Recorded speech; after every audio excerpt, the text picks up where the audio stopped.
Hello and welcome to another episode of Who Knew in the Moment, the podcast. I'm your host, Phil Friedrich, and today I'm honored to have Chris Smith with me. Chris is the founder of a company called Curaytor, but he's also an author of a few different books, but one of them is The Conversion Code, which has gained a lot of notoriety in helping different businesses. And so excited to have Chris on today. So Chris, thanks so much for being here. Thank you. Love to be on. Thanks for having me. You bet. Now, talk a little bit about, your upbringing and just, examples of what you saw from parents or siblings and just kind of your beginning story. Yeah, I mean, I grew up in a small place called Polk County, Florida, Lakeland, Florida, chicken farms, cow pastures, orange groves.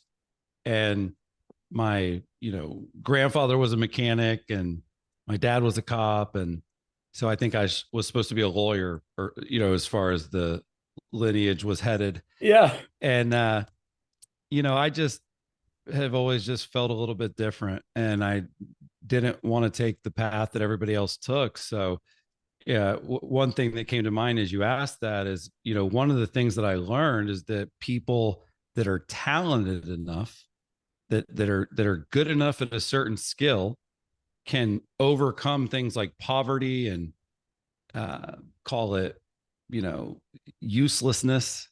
You kind of feel like a leftover when you're in a trailer park. Mm.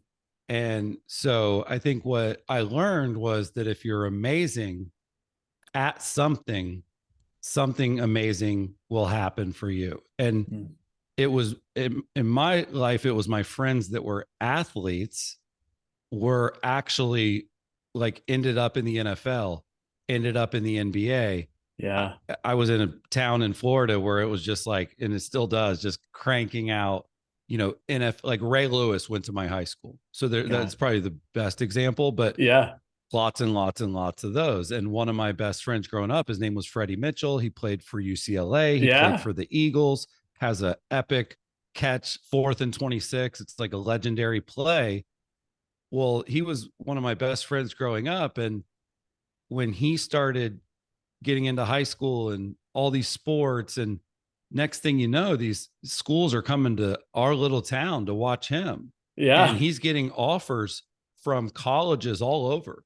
And, Florida State, Miami. And then, but Freddie was always a big thinker too. And he took a deal at UCLA. So, and then 2 years later, he was on the Eagles. Yeah. So I sort of witnessed all that happen from a very close vantage point. And I just realized that like it is an anomaly. He was by far the most freakish athlete I've ever known. He lettered in 6 sports.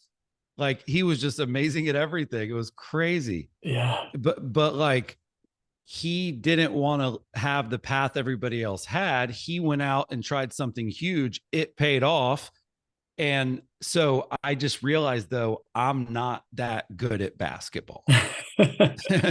And so I just started thinking, what can I be amazing at? Because if you have that talent, and some of it is natural and then some of it is attained. Like one of my teammates, his name was Alvin Jones. He was 6'11" in 9th grade. Wow. And, so for him, he should have spent all of his time on basketball. Yeah, right. Or, the 6-foot white guy named Chris Smith, whose actually nickname is Slow Motion. I don't think that I should have probably put as much, effort into that as I did, but that was what I loved the most. And so, for me, ultimately now marketing, sales, whatever the sort of thing I'm working on is, I just have a weird, kind of unique experience of watching someone become notable and then trying it for myself and it working. Yeah. And I think if Freddie was on the call or if Alvin was on the call and I'm on the call, like we are not intellectuals. We are like blue collar. Like we had a club called Deuces in high school. Like we went to the NWO matches. Yeah. And like wrestling was huge. Like we're not supposed to be here. Yeah. Now, as I hear you say that, one of the things that I think is neat about what you said is, all right, maybe I wasn't great at this, or maybe I wasn't amazing at this, but I knew I could be amazing at something else. And I think for a lot of people, if they're not amazing at the thing they're passionate about off the bat, then there's this false sense of belief that they can't be amazing at something else, and they won't even go pursue the next thing. So talk a little bit about that for you. Yeah, I wanted to be amazing at basketball, but eventually I kind of figured out that may not be my calling. Yeah, self-awareness is a key skill that so many people don't possess. I mean, some people don't possess it just in the course of a conversation. They're not self-aware that the person's trying to change the subject or something, but just in general, I played 9th, 10th, and 11th grade, 9th and 10th JV, 11th grade varsity. And going into my senior year, I made a really, really hard decision to quit the team. The team that I had worked so hard, all my teammates that I love so much. And to pour salt in the wound, my senior year, when I didn't play, is the year we won state. And I wasn't on the team. Some French kid named Greg was on the team at this point. So like a transfer student. Greg got my title. So, but what I did is I went and worked at Foot Locker. And I worked my butt off. I worked at Buddy's Buns. I worked at Foot Locker. I worked at an ice shaving thing. I mowed grasses. I sold blow pops. I sold CDs. I worked my tail off because my new thing was I am going to go to Florida State. I'm going to get away from this place. I knew that, that was the next step for me to have a chance of sort of never coming back here again, kind of a mindset. And so I just shifted my focus to that. And to do that, I need money. And to make money, I had to work. And I just actually loved working. Yeah. I never hated working once. Like I've had moments of at work that I hated. Yeah, right. But like literally something snapped when I started getting paid. It just all clicked for me. Yeah. And then when I started doing work where your pay was based on your performance, then it really clicked for me, which is what we call commission. And so, that's what I kind of became really good at was, sales, and sales has led to everything else that's, happened for me. But the sort of the thing that's tough, and I see my son deal with this now, he's naturally very, very, very smart. He can remember all kinds of things. It's unbelievable, his knowledge of history, and he's almost always right when he tells these stories or facts. It's unbelievable. I have zero capacity to be that way. But meanwhile, he's frustrated that he's not taller than he is. He's not more athletic than he is. He doesn't know what his passion is. He does, right? And so I think what happens is go after the ones you love the most. Basketball. I tried to be an actor. I moved to Hollywood. Go after the ones that you love the most. But there's probably one that's sort of like in you at a DNA level. And if you can figure out that one and tap into that one, you probably will ultimately have the best chance at success. And so for me, I had been an entrepreneur and been selling and convincing people since I was 13. Yeah. And no one ever had to tell me to do it or want to do it. I loved making money. I loved the hustle. I loved it. And so ultimately I just ended up back at that after taking a few big swings that I missed on. But like, so for my son, I know, it's going to be a similar path. Like he is probably going to be a philosopher, a politician, a history professor at a prestigious university.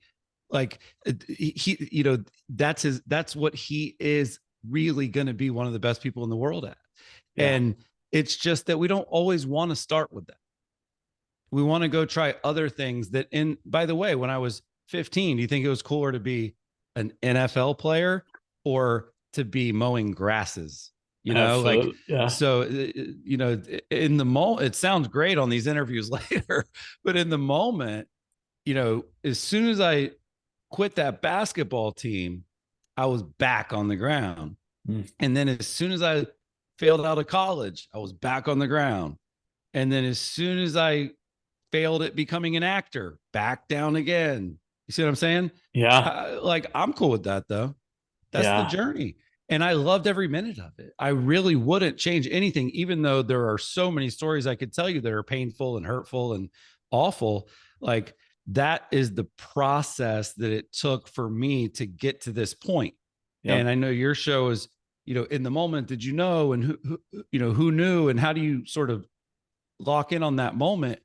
And all I can say is that for me, there have been big decisions that I've made that I feel like a lot of people wouldn't have been brave enough to make or stupid enough to make, quite frankly. Yeah. I would add that. Yeah. And, one of them was quitting that team. One of them was leaving home. One of them was moving to LA. One of them was opening a business. These were big, difficult, I've lived in Cleveland. I've lived in New York City. I've lived in Los Angeles. I just, I don't feel like I'm like better than other people, but I do think I probably am more comfortable with risk than other people. Yeah. That's really good. Now, as I hear you say that, what I kind of hear you talking about is building this resiliency factor, right? This unflappable factor. Like, hey, yeah, I got knocked down, but whatever, I'll just try the next path. That one didn't work. And so you find yourself in a sales role.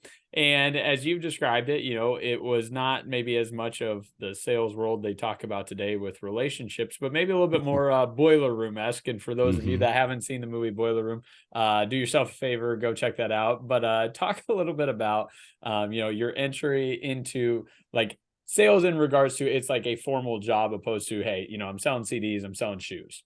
Yeah. There's a difference. Yeah, for sure.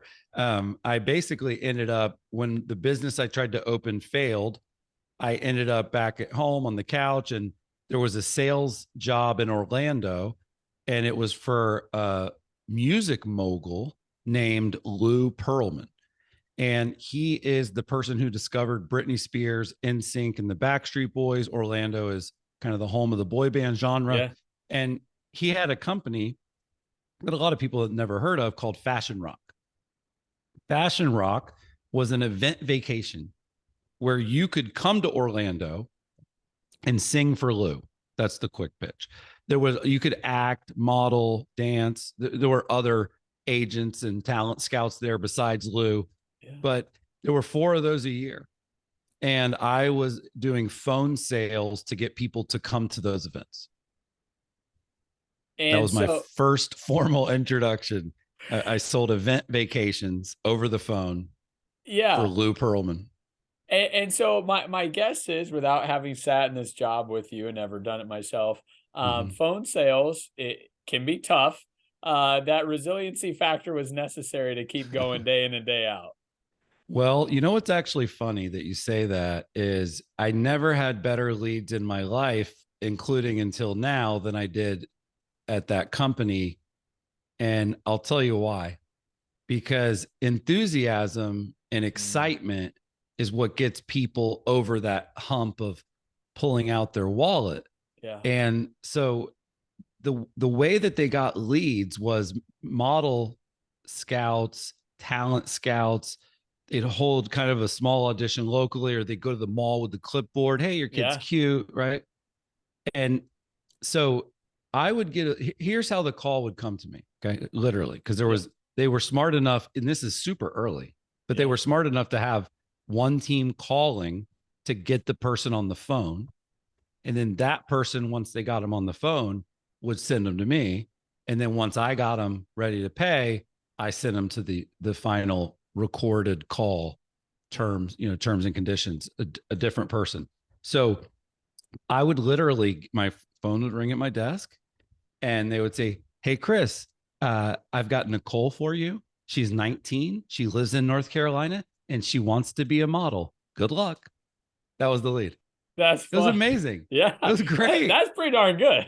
Dude, it was amazing. I was talking to actors, singers. I had a guy that was a blind guy that was a singer that sang Amazing Grace for me over the phone. Wow. And I was like crying in the office, like, so and I related to that because I wanted to be an actor. I wanted to be famous. I wanted to be known. Yeah. And so I just really understood it. But the way that they did the sale, now listen, there's some unethical stuff that they did. And they were arrested in the 80s for it and went to jail for it. So they are the boiler room dudes, right? Like that. That's what this was. But what they did is they just used reverse psychology. They made the lead sell us. Right. So Nicole, you're a model. Have you done anything at the local level? Have you even had pictures taken before? Oh yeah. I did pictures. Okay. And what's the feedback about those been? And beyond the local level, have you ever tried to get into a national, like, oh yeah, no, nothing yet. I'm sorry. I haven't done that yet, but I know I'd be good at it. Okay. Well, you know what? Give me a second. Let me talk to my boss. We're going to see if we think you'd be a good fit. We'll be back in a minute. Pause. And then it'll be like, hey, Devin, is she a good fit? Yeah, she's a good fit. Okay. Hey, Nicole, congratulations. We think they would scream. Yeah. They would be screaming, excited that they right. got to come to this thing. And I would say, so go ahead and read your credit card number, 4 digits at it. This is the premier example I've ever seen of get them super excited and then close them. Yeah. And so when you asked that, it was funny because it was the boiler room in one sense, but it was also really high quality leads. It was the right product for the right people. And it wasn't super expensive. It was $1,200, 6 payments of $199. And that didn't include the flight, but that was the hotel and the meals. This wasn't like, but the problem was people could only afford sometimes the $199 deposit to hold it. That was non-refundable. And if you never finish making the payments, you never come. Right. So I don't know how many millions of dollars they put in the bank for people that made a payment or 2 or 3 or 4, but not the whole thing. But it was a lot. Yeah. It was a lot. And so, but the people that did pay it and did show up, like, it's hard to be talented enough to win AGT.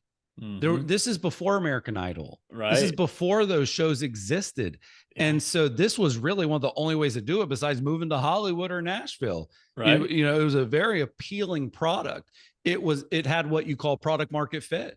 Yeah. It had the laws of supply and demand. There was no supply for this. And there was tons of demand for this, which later on shows like American Idol and The Voice have proven.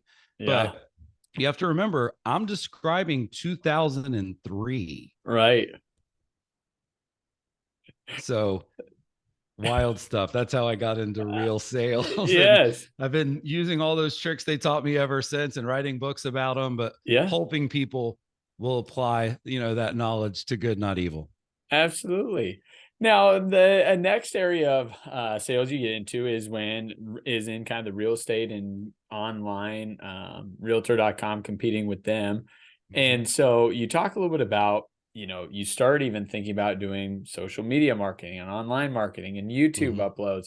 So talk about being kind of a pioneer in that industry. Today, that sounds like, well, duh. I mean, of course you're doing that. But at that moment in time, you weren't necessarily, bouncing ideas off someone. You were just kind of taking the bull and, grabbing by the horns and run with it.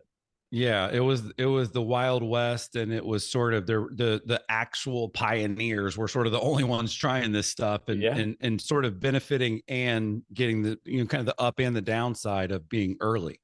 And yeah, so it's so funny as you said that. I was thinking the reason I started my YouTube channel was just because I wanted to email videos to my clients that bought the CRM that I sold. Yeah. And the file was too big. So it was just like, that was like literally the only reason I even used YouTube the first time.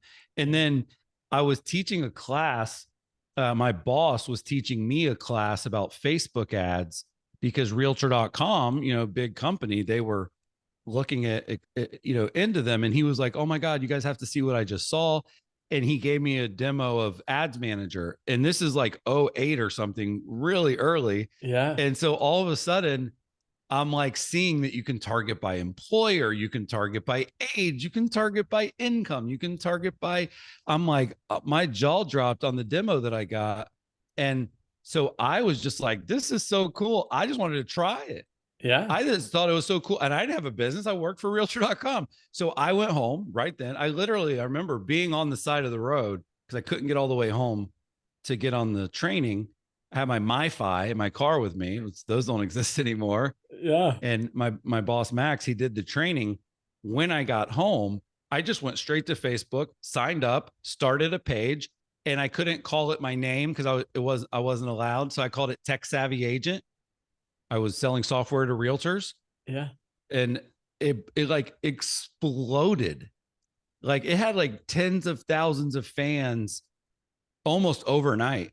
Wow. Because there was no one that was in. I just had a different interview where we were talking so much about niche. Like, what is the thing that you can actually be known for? Because most of the things people say when you ask them that is not true. Yeah. So because it was so early, there was no one really covering real estate and technology and how to use the technology to do better marketing and sales. That's a weird niche. Yeah. But there's 1.5 million realtors. I didn't know this at the time. I wasn't thinking about any of this. And so, yeah, the page blew up. And then on the back of that, I started creating content a little bit more seriously. So I got a WordPress site and a blog. And, now instead of linking to YouTube, I linked to my site with YouTube embedded there, just some of the just early, stuff that was an option. And I did a lot of email marketing because every realtor I met in my job, I had to type them into my database. And then I was allowed to email market them. And so I would, instead of sending them emails about buying the products that I sold, I would just send them little video tips of how to use them. Yeah. And they absolutely loved it. Like, cause I'll be like, here's a really cool trick you can use on Facebook. And like, even if you don't have our stuff, you could do it like this. But man, if you did have Market Snapshot, look how much easier it would be. And it just crushed. I was #1 in sales President's Club for 2 or 3 straight years. And so I was sort of #1 in sales at a big publicly traded company. And then on the backside, I was like burning the midnight oil, blogging and YouTubing. And it was actually against the rules. And so I didn't get fired for this, but almost. And I actually had to sign the IP rights back over to the parent company when I did walk away. I couldn't take the brand with me, even though I was the whole brand. They're like, you can't take Tech Savvy Agent when you leave. I'm like, it's literally videos of me. Yeah. Like, okay, I get it. So they didn't understand that the winning idea wasn't Tech Savvy Agent. It was me. Right. I was good at this. They had a superstar. Mm-hmm. And instead of embracing it and leaning into it, which they did, just to be clear, my boss, and they were very understanding and they let it ride. Yeah. But meaning when I left, they said, hey, that Twitter account and that Facebook page and that YouTube channel and that email list, that's not yours. You built that on our dime. And I agreed. I was like, okay. But I had enough people follow me at that point that they didn't give a shit. And like 2 days later, my Facebook page for Chris Smith was just as big. You know? So it sucked and it hurt and it was scary. But ultimately, people will follow you if your stuff's great. And if you rebrand, like I work with realtors all the time. They switch from Keller Williams to Compass, or they switch from Remax to Keller Williams, and no one cares. Except them. Right. So as I hear you talk about this, and I hear you kind of say, I'm President's Club, I'm #1 in the company. Mm-hmm. Most people hearing that would be like, well, gosh, I'm sure Chris just rides this thing out. But you went to, no, at some point I end up leaving. So talk a little bit about leaving and, as you decide to do that, getting into more of the entrepreneurial route of starting your own business. Mm-hmm. Well, when you put your personal brand out there and you create content that's sort of educational and helpful and good, people will start offering you opportunities that you don't ask for. So whenever I would do my classes or when I'd be at a trade show, I was always getting like handshakes under the table, like, can I just pay you to do this? And like, I don't have, like, I love everything you just said, but I'm busy and I got money and I would rather just pay you. Or people would want to hire me to speak a lot because I was a great presenter and I wasn't allowed to do any of these things. And I didn't. I followed the rules on that part of it. And so my boss, he actually told me something that stuck with me. He said, until the pile of money on the table is bigger than the pile of money on the table you already have, don't quit. Yeah. And I was like, that's pretty good advice, because I loved what I was doing. I didn't want to quit. I didn't want to move on, but it was just like, I couldn't keep saying no to the stuff that was coming my way. Yeah. It was really good stuff. It was stock options and equity in fast growing startups worth, millions of dollars. Like, it was like, I had to quit, I Yeah. did, but Max kind of probably kept me there longer than I would have been by planting that seed, because $3,000 to do a 1 hour speech sounds like a lot. It is a lot. $5,000 for consulting for a day is a lot, but I was making 400K selling software. I was a software sales #1 sales guy. Right. So for me to get that pile of entrepreneur money higher than that was hard, so I wasn't in any hurry at all. It was just, back to the Lou Pearlman stuff where the person at the mall says your kid is cute. Some people, they hear it every day, all day. Some people hear it once or twice because people are just trying to be nice. So I kept hearing I was cute over and over. I want to hire you. I want to hire you. I want to hire you. I want to hire you for years. Yeah. And so finally, I was like, okay, I need to start my own company. Yeah. I need to be Switzerland, because I had relationships with every real estate firm, every CEO, every tech executive. They all knew me. Most of them liked me a lot. And so it was just like, I was in a good spot. Yeah. So, I am not one of these people that just says, drop everything and go be an entrepreneur. And who cares if you have to eat out of the garbage can? That was not my personal path. Yep. I am sort of conservative by nature because of my upbringing. And so I was, I think I was probably more methodical about walking away. I think most people would have quit well before I did. Yeah. And I only ended up quitting to start the thing everybody told me to start. They wanted to hire me to do their marketing and ads for them because they didn't know how to do them. I was clearly smarter than them, and they didn't have time anyway. And they didn't have anybody on their team that knew how to do it. This is like 2010. It wasn't a thing yet. And so that was what I started. I literally started a company, and the shirt says, "We do it for you." Like, it says, "We do it for you." And then the client shirt says, "Curaytor does it for me." That was literally the whole model was, I just wanted to be able to say yes to the question I was getting. Yeah. And the first day I sold it, the first presentation I gave about it, we had dozens and dozens of clients on day one, which was certainly a benefit of the personal brand and the audience I had built and the trust and the expertise. It paid off big time.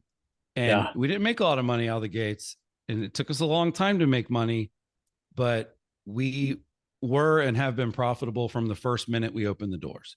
And we've never raised capital. We've never taken a loan. We've never done any of that. And I'm really proud of that. And I think that happened, probably gave that better odds by being a little bit patient as to when I started. Yeah. No, that makes great sense. Now, when a person's starting a business, I think one of the things that can happen too frequently is you either try and do too much for too many people, which means you're ineffective at doing really any of the things that you're doing. Or people delay so long because they want to make sure that they've got it perfectly ironed out that someone beats them to it, or you realize it's never going to be perfect because the people you need to get this in front of are going to give you feedback and tell you it's not perfect. So you might as well get something out there and then start working on how to perfect it. So talk a little bit about that from your standpoint, because, once again, there's a lot of avenues you can be working with people. But if you try and do too much, all of a sudden, maybe the quality of the work goes down and you overpromise, underdeliver. Yeah, I do think that people should probably focus more narrowly than they think they should. One of the things I've watched in the last 10 years with Curaytor is generalists are now not maybe the best hire, whereas specialists, think about Facebook ads, SEO, email marketing, and TikTok videos. Think about those sort of 4 things. Those are digital marketing things that everybody's doing. Well, there's not really one person that's great at all of those. There really isn't. And I know I'm just said I was great at marketing and sales, but there's when I go to look for freelancers on Upwork, I use negative keywords. So if I want an email marketing copywriter, or if I want a Facebook ad specialist, I won't even reach out to anyone that has SEO in their profile. And they all do that. They all have everything in their profile. And I'm over here like, no, I know damn well that you ain't an SEO specialist and a Facebook ad specialist, because I've been in the trenches on both of those, and they're insanely complicated. And to truly be as good as I want the person I'm hiring to be, not to say that you can't have a good knowledge of all this stuff. That's what I have. But to be an expert at SEO means you're not an expert at Facebook ads. That's sort of what that means. Right. So I think that you're absolutely spot on, that, you know, people in theory might want the all-in-one solution, but then after they buy it, they're kind of underwhelmed by each part of it. Right. Versus, you know, a startup that does one laser focused thing that's amazing, and it's the only thing they do, and it's all they think about. But over on Facebook, it's feature number 7,900. So the specialist has an advantage. I'll give you a real world example. Be Real. Are you on Be Real? No. Okay. You should get on Be Real. Yeah. It's a great app. Once a day, they send you a push alert at the same time as everybody else that you're friends with there. You have to take a picture within 2 minutes, front and back camera, no filters, no add-ons, no gimmicks. And it is the most genuine look at my life I've ever given, as far as if people truly want the like non-highlight reel edition. Like, I'll be in my car sometimes watching a movie in bed at night. Like, it's, but the thing is, TikTok and Instagram copied it already. And my point is, I think Be Real is going to be the one that really clicks with that concept. Because Instagram ain't going to be the place where everybody's going to be real. We already know that. Everybody's already being fake there. So that is probably a good example. If I were starting a social network, I would start Be Real. I wouldn't start TikTok too. That's really good. Now, through your business, once again, you had the opportunity to do some writing, and essentially just saying, hey, based on my experience and the things that I've learned, here are things that I think others should learn as well. And so one of the books that you've written, The Conversion Code, that's gained a ton of traction, really helps people understand how to become more efficient in acquisition, right? So talk a little bit about, you know, what kind of got you to writing that and putting that on paper, well, digital, paper, whatever, right? And then also just what's come from having written that book. Yeah. So back to just kind of listening to the voices telling you what to do. We were doing our first conference at Curaytor, and we wanted to know what the session should be about. And we gave people like 30 different topics to choose from. And I'm sure lots of people do that. And so we did that. And when I looked at the results, lead conversion was by far number one. And our clients, a lot like myself, were ahead of the curve. And so the industry had not figured out how to generate leads yet, but we had on behalf of our clients. And so they had a new problem that other people didn't even know existed yet, which is, hey, these leads, most of them suck. Like they don't answer, they give fake info. Like I don't want to call the, like, so picture you're this top realtor for your whole life and you're doing great. And then you start like doing what I was doing and dialing for dollars, boiler room style. It's just not the same. And so they said, oh, we need help with lead conversion. And I was like, well, I know how to do that. That's what I used to do. And I didn't realize like, oh, this is all clicking. Cause I also worked for Dan Gilbert at Quicken Loans. And that was a little bit more of an ethical, moral phone sales job as well. Also killed it, accolades, the whole nine. But that was really more so like, okay, you know, phone sales for real without the sleazy ripping people off part. So anyway, like when I looked at those survey results, I said, wow, I'm just going to tell them what I learned. And so I was only going to write a book about the inside sales. I was actually going to call it Inside Sales. It was going to be a double meaning, like inside sales and like inside sales, like the Yeah. boiler room, right? I was great. I'm like, I'm all in. So I went to the publisher and I said, hey, I got an idea for a book. And I had self-published a book that blew up. And so they were wanting to talk to me and stuff. And so, yeah, they said, Chris, the only problem with your proposal is that people don't have any leads to call. Like you're a little naive in assuming that people have leads. People don't know how to generate leads from social media. Trust me, they don't. We don't. Yeah. No one does. So I don't think a book will do very well if you don't have that included too. Yeah. And that was my day job at that point. So I was like, okay, it became, I said marketing, sales, and tech. Well, that's what the book is. Section 1 is marketing. Section 2 is the tech and kind of processes that connect the two. Section 3 is sales, which is the actual call and the scripts. And so I don't know that anybody had ever actually written a book that was actually marketing and sales. Again, those two things are so different. So what ended up happening is all the salespeople love the sales stuff, of course, but then they love the marketing stuff. Right. Because a lot of that's just DIY. Like it's just stuff I did with my own personal brand using my phone. So anyone could try it. Yeah. And then the marketing people, they freaking loved all the sales stuff because they do not know what to say. They don't know, like they're great at doing marketing, but they're not great at communicating with people sometimes. Not all of them, these are broad strokes I'm brushing, but in many cases. So yeah, that was the genesis of the book. And I think it was like maybe February when we got the survey. The event was in August. And over the summer, 90 days, I wrote the book and I just cranked it out because I was running a fast growing company at the time. And I just burnt the midnight oil, cranked it out. And like literally like midnight, the day before the conference, I handed it to Wiley. And then the next morning I went on stage and presented the findings. Wow. And the book wasn't even printed or edited or anything yet.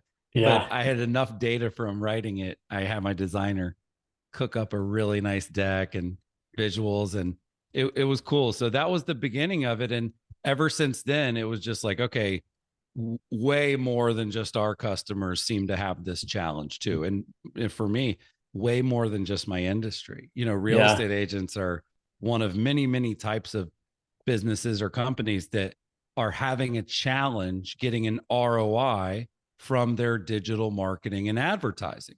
And so when I wrote the book, I decided, I reference real estate examples and mortgage examples because that's the stuff that I always did. And I reference Curaytor examples, so, but I gave software examples, real estate examples, and mortgage examples for every kind of example. And so the book went way bigger than just the real estate space. And so all kinds of companies and different organizations and people started reaching out to me, beyond my industry. And it's like, oh, all shucks, like software companies have challenges selling their stuff. And oh, by the way, life insurance companies are not that great at digital marketing either. Like it just was like kind of realized like, okay, what I'm great at, the world needs. Yeah. And so I decided to go more all in on the conversion code, teaching it, developing it, researching it. I write a ton now every week. I write an email newsletter called the Chris List. I spend hours and hours researching and writing that. I have an online marketing and sales school called the Conversion Club. I create long form, in-depth courses and classes for the people that need the kind of step-by-step screen share, hand holding. Yeah. And so at this point, like I'm a creator. I mean, I don't want to say I'm an artist because I don't think people think of writers as artists or speakers as artists. I would argue that writers and speakers are some of the best artists, but people don't think of it that way. So I'm not going to try to change the way people define people, but I'm a like people ask me, what do you do? And I don't know what to say a lot of the time. So I just say I'm an author. Yeah.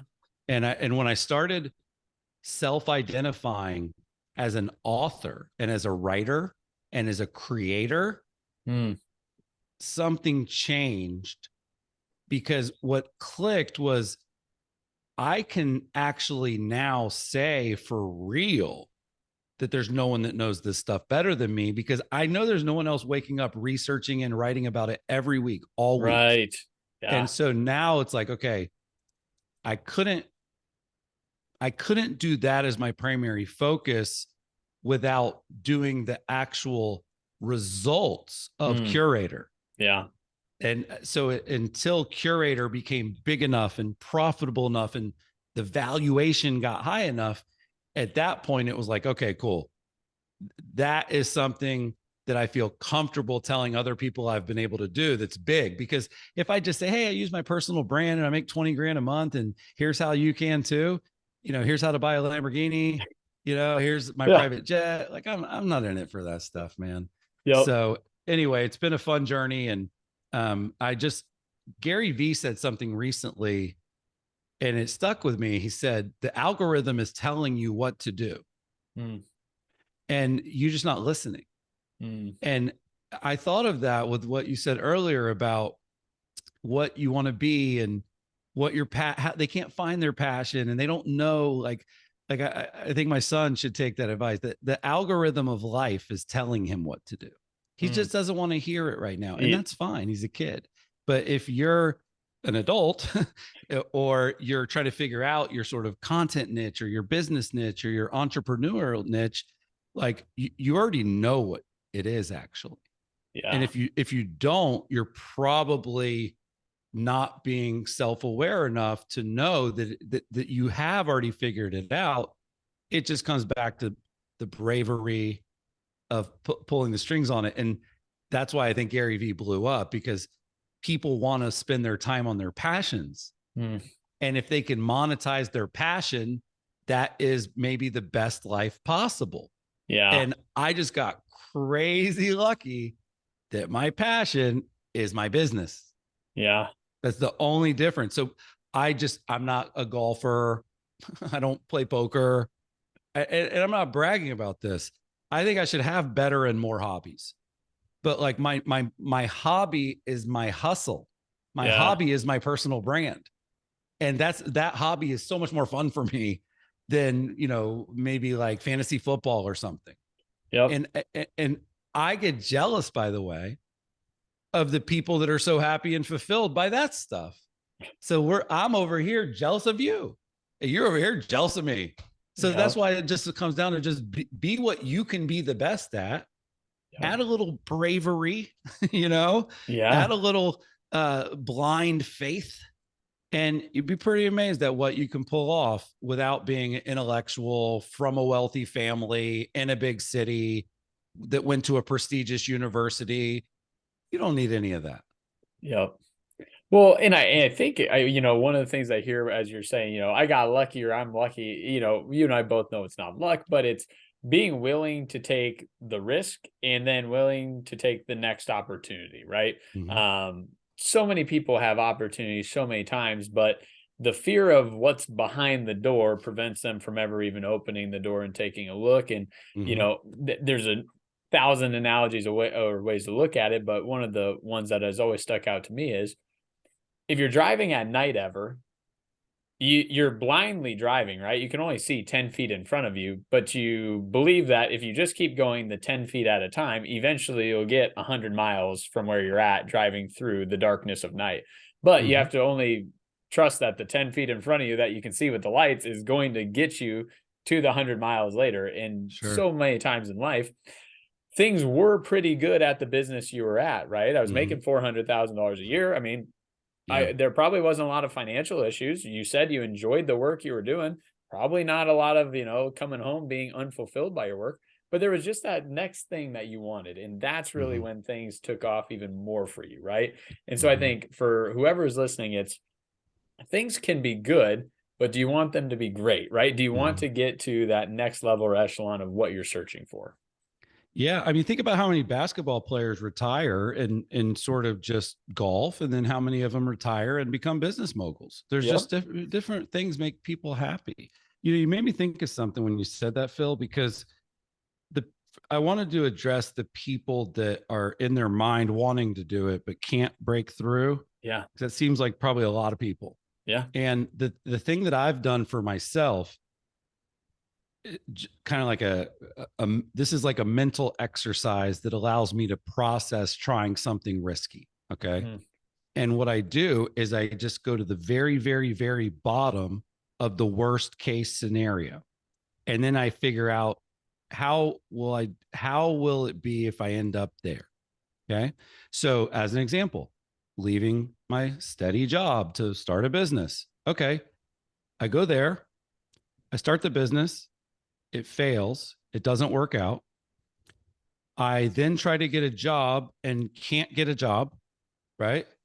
And then I'm out of work and I don't have a job and I have to go wait tables. Okay, I liked waiting tables. Yeah. I'll take the risk. You see what I'm saying? Yeah, That's absolutely. how I think about it. I literally think about it that way because even with like, I was dealing with litigation at one point, and that'll keep you up at night. Yeah. And competitors ripping off your stuff and, using dirty tactics to steal your customers and to go after you. If people leave there, you did something wrong too. But you see what I'm saying? Like, I have to, how do I process that? And I just thought about it. I said, okay, well, let's say we lose the litigation and that causes us to have to file for bankruptcy. And that causes us to have to start over. That will hurt my credibility and my authority because who's going to listen to a business guy that's business went out of business? Well, a lot of people will. Yeah, right.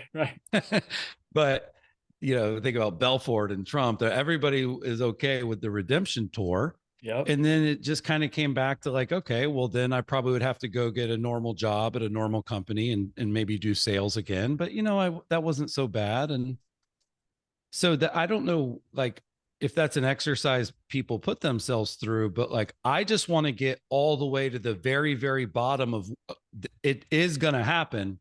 And then what are you going to do? Yeah. And then how bad is that really? That's good. And most of the time you're not homeless in this example and exercise. Most of the time you're not dead. Most of the time you're not starving, most of the time you just have to kind of fuck up in front of a lot of people. That's hard for people to do. Absolutely. No. Well, Chris, I want to say thanks so much for sharing your story, your pivotal moments. I mean, I love hearing, hey, came from humble beginnings, still have the humbleness mentality, but when you look at just what you've been able to accomplish, it's taking chances, it's taking shots downfield and saying, hey, not all of them have worked out, but once I found the lane that I was supposed to be in, it certainly has. That's right. It's a good spot to be. And by the way, it still doesn't make life easy or perfect or, there is no pot of gold. I tell people, but the rainbow's pretty, lots of colors. It's a beautiful arc. It's a wild ride, but the destination is going to keep moving, whether you like it or not. It's my favorite ad slogan in the history of ad slogans, which was Nike's first ad. There is no finish line. That's good. Well, Chris, I appreciate you. I can't wait to continue to watch your journey, and we'll have to have you back on, in a year or two after, the business continues to grow and, the next book comes out. Thanks, Phil. Thank you. Awesome.